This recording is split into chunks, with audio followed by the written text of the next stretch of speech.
Hello, welcome to episode number 17 of Survive.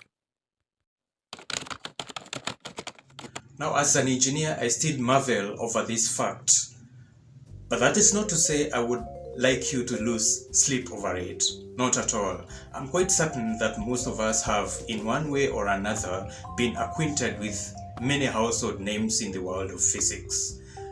And one such individual is Mr. Albert Einstein from Germany. And more specifically, his otherworldly special theory of relativity.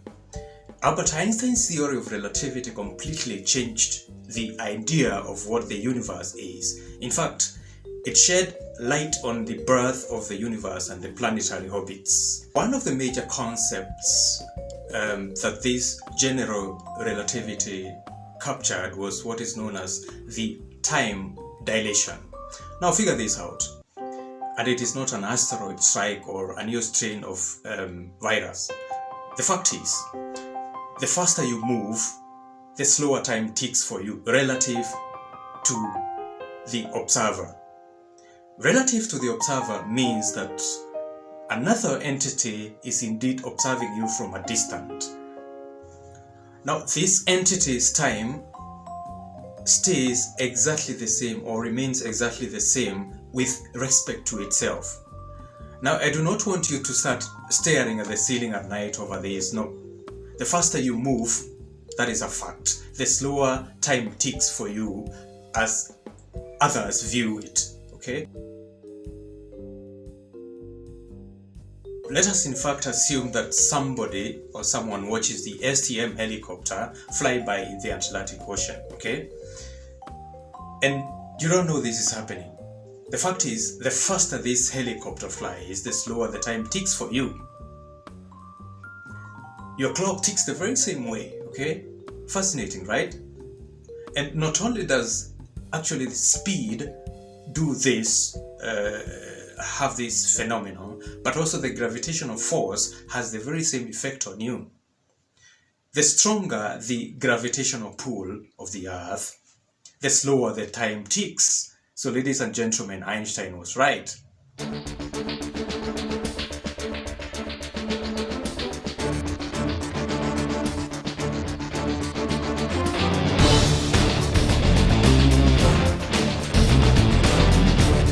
Now take this or leave it. We never make this stuff up, okay? Let's go so fast that we are moving at the speed of light. An assumption. We move so fast that we are moving at the speed of light. What happens next? Time will never tick for you. So that means you watch the whole future unfold in front of your very own eyes.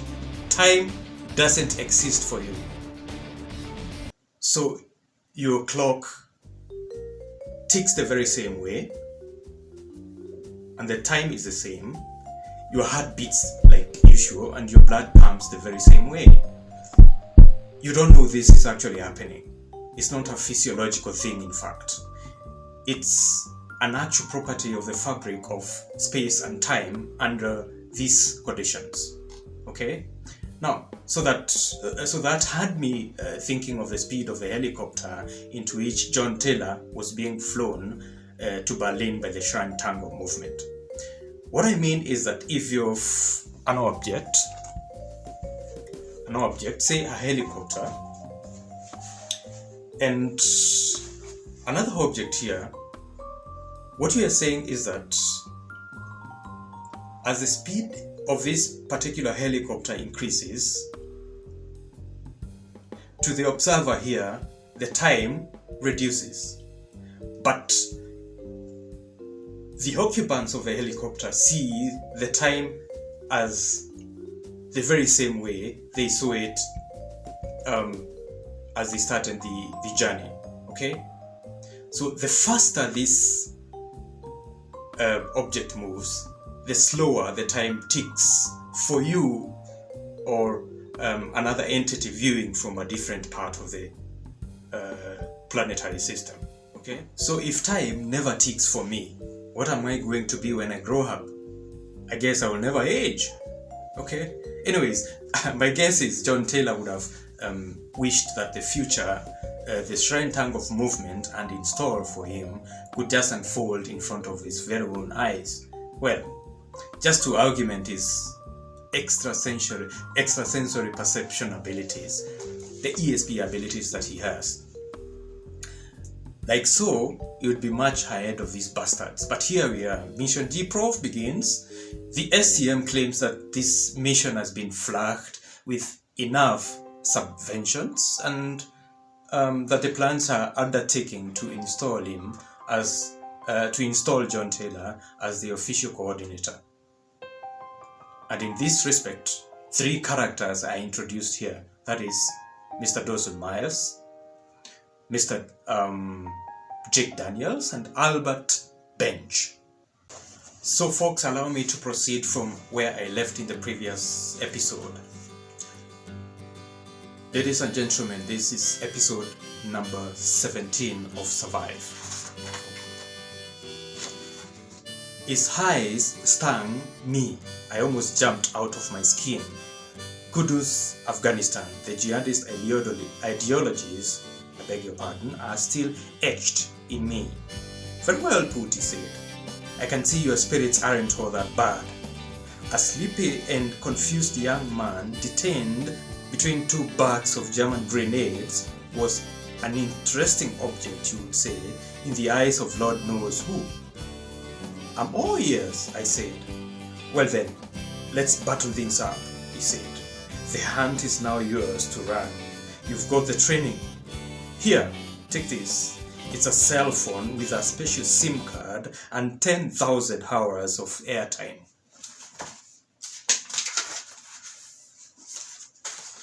I'm a doctor, for heaven's sake, and I'm the master on whom you should wait. Pathetic, not a shred. We can track you down, sir. Don't forget that. How? I pretended. RXC 234-6HX, he said, the X-Files hero. He'd committed that code to memory. The X-Files hero? I have been doing a lot of thinking. Why don't we all go back to the very same things we were, to the way things were, and forget about all this trash? It's not too late. Don't be dull, Mr. Taylor, he said. Heroism doesn't go unrewarded. Cash, hard cash. Get me right, man. My face lit up at the mention of hard cash. The best light of the evening had vanished when we overflew the beats of the northern Atlantic. I set my hands upon my pen in the resolute way that wasn't habitual to me and stared at the white piece with a funny expression of wanting to chew it up. How much are we talking about here? I asked. You want to be part of this special, sir? You want to be part of something special, sir? Roused by his reply, I said, "Damn right. 5 million euros, sir. 5. That response gave me a spine chill, and not a dime less. And not a dime less? That is me asking whether the 5 million will be 5 million or something less. The answer that shrunk my head back to its rest was, everyone goes home happy. For a moment I felt as though I'd link his arm with mine, so I should bow myself permanently to my fortunes. But for my inclination to doubt, I opted not, lest it might have shaken the ground that had been sought by the master to whom my captors reported. I'll take it, I said. For once I want to believe in something bigger than myself. Trains of thought kept him calm. I observed and listened. That at least maintained the equations to my survival valid. John, you replace Cooper, said Jake. He was one of the remaining best snipers attached to the X-Files secret chain. What do you mean I replaced Cooper? I asked. The man is as fit as a fiddle. Yes, I know that. Unfortunately, we just got word he has been drowned into the Charles River, Boston, Massachusetts, in his black SUV by some guy called Jason Spikes, who had an affair with his fiancée. Your old friend Dawson Miles is working with us now. We captured him 7 miles off Afghanistan-Uzbekistan border in 2001. He informed us of your decision to helicopter to Jalalabad. I was deploying to hunt you down, but my arrival in Jalalabad was too late. How I wish I had pulled that off. Yeah, I guess Mr. Green would have seen to it that you were properly rewarded. From a reliable contact at the airport, I learned you were indeed one of the passengers aboard the ill-fated 2A647 flight number 01430XD, headed for New York from Kandahar International Airport. How did you track me down? Numbskull, he barked. The cord embedded in your arm. I wouldn't mention that again. That was stupid of me. I should have guessed it. You've been spying on me all these years at medical school. That's okay. Mind scooping this shit out of my skin now that you've got me? Can't do that, John, he said. You have a mission to accomplish, sir. And it's time you used your head properly. I'm not going to risk my ass to cover yours. This reply boiled me inside. For a moment I thought I would throttle him and squeeze him into one bag of DM51s. But the men were armed. I wasn't. Get one thing, you scumbags, I retorted in frustration. I'm not a push button, okay? Listen, and listen very carefully, sir. Don't grow bigger balls than you already have, otherwise I'll toss you out of this chopper and call it a day. Respect is earned, Mr. Daniels, I said. The STM doesn't give a rat's ass. You're playing along. Remember, I'm in charge here, said Jake. So don't lecture me. With all due respect, Mr. Daniels, I said, you need me. I'm now the X-Files, not you. They all smiled at that and inside off to the devil.